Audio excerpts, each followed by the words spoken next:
Jacket দেখো বিছানায় রয়েছে। তো এখন জ্যাকেট পরবো হঠাৎ, মানে একটা হঠাৎ করেই প্ল্যান হয়েছে। তো প্ল্যান হয়ে তো মোটামুটি অনেকজনই আছি, আমরা 6-7 জন আছি। তো আমরা যাচ্ছি হচ্ছে মন্দারমণি সাইড।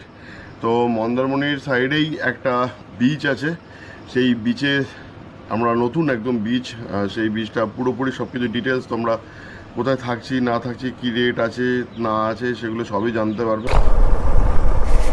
তো এখন আমার বেরিয়ে প্রথম কাজ হচ্ছে তেল ভরতে হবে, তেল ভরে তারপর অন্য কিছু, কারণ দুখানা দাগ রয়েছে।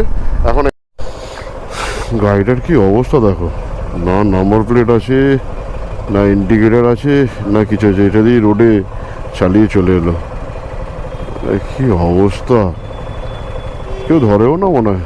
এদিকে হেলমেটও নেই তো মাথায়, সে তো ছেড়ে দাও, গাড়িটার কিচ্ছু নেই। কারা চালায় এই গাড়ি, সত্যি ভালো করে দেখো।